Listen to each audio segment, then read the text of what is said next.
There we go. Okay, we are recording. Angel, welcome to the center stage. Thank you so much. Will you please share a little bit about you? Yeah, thanks, Becky, for having me here. I have a background in secondary education and years as a school counselor. Most of my experience has been in children's mental health and now private practice, but primarily right now what I'm doing is as a counselor educator. So I'm working with a lot of master's and doctorate level individuals seeking higher degrees in counseling. I also do a lot of work at the state and national levels.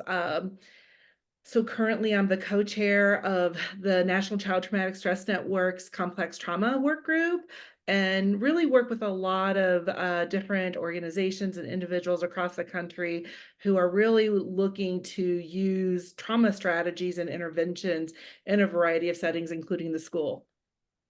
That is so awesome. Angel, thank you for that work. Truly appreciated. So, given your background in the mental health space, and as we think about big picture view, could you help us dive just a bit deeper and provide us with that 30,000-foot view of what's happening in schools surrounding mental health these days? Yeah, wow. And a lot of this is challenging to talk about without talking about the pandemic too. Um, and so what schools have historically dealt with misbehaviors of students. They sort of go hand in hand to some degree, and we always have a certain amount of youth who tend to struggle maybe more than others, while also getting to work with amazing students who are doing awesome things. Yet what we know post-pandemic is there seems to be a lot of changes happening in our schools with our students. And so, you know, it just, regardless of population, we see rates of anxiety and depression seeming to have skyrocketed since the pandemic. If we look at just the school age children, we know globally, pre-pandemic, but 2015 to what we're seeing post-pandemic, we are seeing a 3-time increase in anxiety, now to about over 20% of our population of school age children, and 10 times increase in depressive disorders. And we're not even talking symptoms, right? Because all of us, we may have some anxious symptoms or what have you. We're talking about disorders. And so over 25% of our youth are being identified as having a depressive disorder. Now, those are global numbers. And what we know in the United States is that number is significantly higher, right? So our adolescents 12 to 17 tend to have 4 times as high of depressive disorders than globally. So we're really seeing a lot of challenges for that. Not only the disorders with mental health, we see a lot of behavioral challenges too, right? So disrespect to staff, the verbal and physical attacks, disruptive behaviors, from general rowdiness to the physical fights. We're seeing bullying, the use of cell phone, and just overall lack of engagement in the classroom.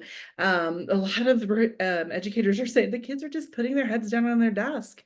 And I don't know about you, but wow, that's really hard, right? You're an educator, you want to engage the students, and they're just checked out. Plus tardiness and attendance issues. And so that is really challenging for our educators right now. Education doesn't look the same. It just It does it just not. doesn't. Kids aren't acting the same. Adults aren't acting the No. same. Things are just really, really different. So given that, knowing these widespread, just the lid is blown off of mental health and well-being, Yeah. are there strategies that we can take to ensure that our educators and our staff and our learners are in better spaces? What are proactive steps that we can do to help? Yeah, I think there's a few things, like especially if we're looking what can our building leaders sort of do with this? I think one of the biggest things, right? So if we look at the pandemic, And we think about it, and you mentioned it's not just the children, adults have been struggling too. We're seeing misbehaviors. Any of us on social media or watching news, we're like, what? People are really doing some of this? Yes, they are. And so what we know is the pandemic was a collective trauma for all of us, right? We all went through this. Our worlds were changed, how we were able to go about our daily lives. And so when we think about trauma, this is how we sort of know sometimes if things were traumatic for people. They're talking about the before and after the event. So I know most of us are talking, well, before COVID, this is how things were done, and post. And so for many of us, we've had this issue, and many adults have experienced the anxiety and depression. Not only that, um, many adults did not experience anxiety and depression, but there was another phenomena that seemed to come into play, which is this concept of languishing. And so people were just feeling not as energetic, not as productive, and have really had a challenging time to find their way back to exerting that same level of energy. And it could be that things have shifted for us, because when you have a collective trauma like that, a lot of times, many of us looked at our lives and thought about what's most important to us. And so forth. So when we think about what can we do for our children at home and at school, because we're the mamas too, we're the parents too. The biggest thing I think is adults need to get on the same page. We really, well, first of all, before we do that, adults, we need to be making certain that we're taking care of ourselves, right? Yeah. Physically, mentally, socially, spiritually, emotionally, all the different domains. And some of us are better at some of the domains than others, but how are we taking care of ourselves? Because again, we went through this collective trauma too. And so we take care of ourselves, and then making certain that we're on the same page with other adults in our house, in our school buildings, and that we've got each other's back. Parenting and educating, these are such hard tasks that we have to do. And if we think about it, parents and educators have hundreds, if not thousands of mini interactions with kids every day. And so I'd like to think that most of us, a lot of us get most of them right, but it's hard to get all of them right. And so how are we reflecting on that? But having each other's back with that. I'm going to tell you from my perspective, and that's such a good point about having each other's back, and really just coming together, not being critical, not being judgmental, but just basically supporting. One of the things that I have noticed now, one of my greatest challenges is being, or excuse me, one of my greatest joys is being a nana. Okay, so it's a grandparent. So I'm on the peripheral, but I'm watching my son parent his children. And one of the hardest things that has happened for him after coming out of the pandemic and some of the issue was getting the boys, and I have two, Preston and Parker, getting them into a routine, because it seemed like routines went out the window, right? So one of the things that he has done, he has initiated some hard and fast rules about timing, about when you can and can't do video games, right? Or when Yes. you have screen time or whatever. So, but just watching and supporting parents, I know it's just tremendous, especially when you get your kids and they're in the classroom and they may be a little stressed out and overtired from not getting enough rest or not having a routine, and I think that we can encourage perhaps parents to help our kids get back into a more of a routine that could be helpful. What do you think, Angel? Routines are important for most people. And especially for children. And we've always known the parents and the educators have to work together. Again, um, and so we see this every year before school starts back up of, because summer we sort of let the routine go a little bit, and there can be value in that too, but we got to gear them back up. And I think we've struggled more with that post-pandemic, where, it changed. The pandemic allowed a lot of opportunities, right? It negatively impacted some of us, but it really positively impacted some areas too. And so, many more parents got to work remotely. things. And so, yes, routine, what they're doing, and not just routine, also thinking about what kind of movement are they getting? Yeah. What kind of nourishment throughout the day? What learning opportunities? What recreation? And again, it's all balance. I mean, I've got boys and they love video games too. And there's times where they probably did a little too much, and it was like, hey, let's rein this back in. But you know, just always thinking about how these students are whole beings, and so how do we make certain that we're addressing all those areas? And that goes back to, this is really hard stuff. We have to be vigilant. Absolutely, absolutely. And it sounds as if you've identified some really great things that we might be able to do that are beyond therapy, so that we might be able to help children get back to their center. Absolutely. I think there's a lot of things, when we treat depression and anxiety, one of the first things we're going to do in most of our treatment plans is routine. How much sleep are you getting? We know children need about 10 hours of sleep. Most of them are not getting that much. Most of our adults are not getting the 7 to 8 hours. And so if you think about it, sleep in and of itself, a lack of it will start to look like irritability, not caring, well, those are some of the symptoms of depression and anxiety. So a lot of times we have to peel that back to see, are we dealing with a sleep issue or a mental health issue? Well, Angel, this is just fantastic information, and I just truly appreciate the work that you're doing. It's so critical. I am wondering, how could we connect with you beyond this interview? How could we tap into your expertise? Could you share a little bit about that?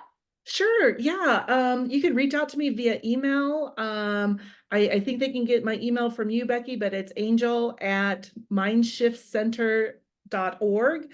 Um, they can reach out on my website, mindshiftcenter.org. We're building it right now. We're adding some things, so stay tuned for that. And then I do have a business page on Facebook at Mindshift Center. So you can find me one of those three ways typically. And don't you have a special something something there for for Mindshift? Don't you have a special little thing coming up that you want to talk about? You've got maybe a webinar or something coming up? Yeah. Yes. I wanted to just, if educators want to come around and talk about maybe some strategies. So on Friday, June 7th from 10 to 11, we have Planning for Success, 3 classroom strategies to address students' mental health issues. And so we'll probably just scratch the surface, but hopefully get people thinking, reflecting about this year and then planning for next. Well, do you have a thing to drop in the chat? I think you sent me something last night. You have Yes. maybe a link to a registration page. Yes, let Um, me grab that. And it is, let me just, I'll share my screen real quick while you're doing that. And so that people can see this here, That's the right here. registration. Oh, you guys moved over. There we go. Here we go. Can you all see Mindshift Center? And you can, if you take your phone and use your camera, you should be able to get access to her registration link. How much does this cost, Angel? It is absolutely free. How So come awesome join are me. you?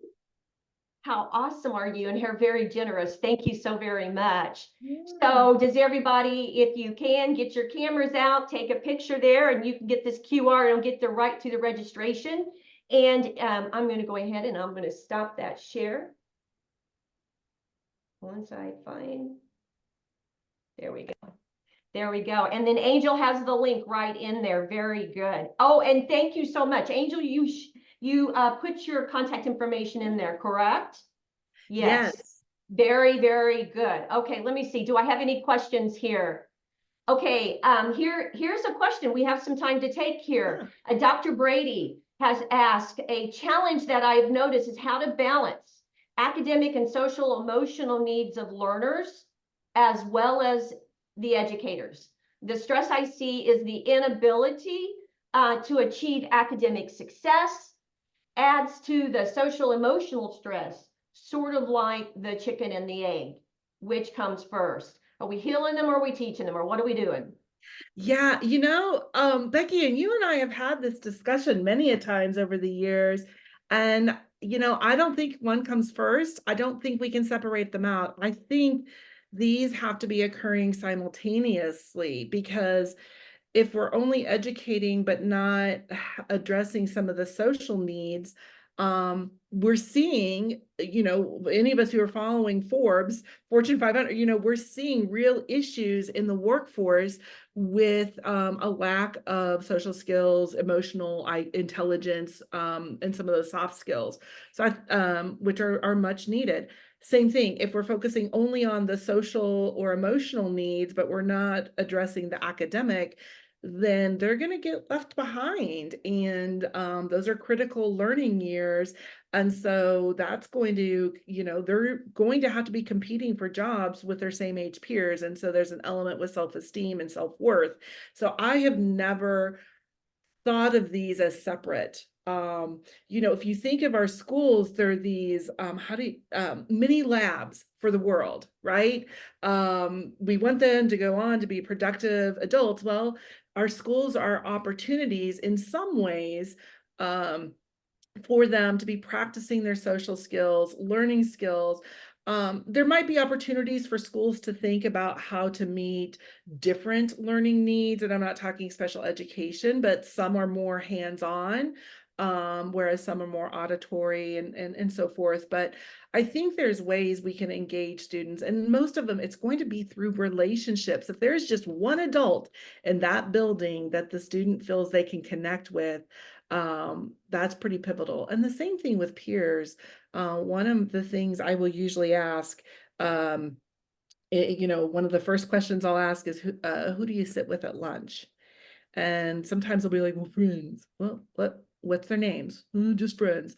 If they cannot tell me the name of somebody they sit with at lunch, that tells me a whole lot about what this kid's experience is like in school, and how challenging that might be for them. And so I think there's just some things that we might be able to do, as we're trying to help them balance, well, not even balance, address both the social and the academic needs simultaneously. Well, you can darn well bet I'm going to be asking my grandsons, who are they sitting with lunch at lunch? Please That's a good do. question. Thank you so much. Yeah. All right. Well, Angel, again, thank you so very much for sharing this amazing information. Truly, truly appreciate you for coming and kicking off this summit, and for your timely intervention with my navigating Zoom. You're amazing and awesome, and I truly appreciate working with you. Yeah. All right, then. But yeah, thanks for Thank having you. me. Thank you so much. All right, very good.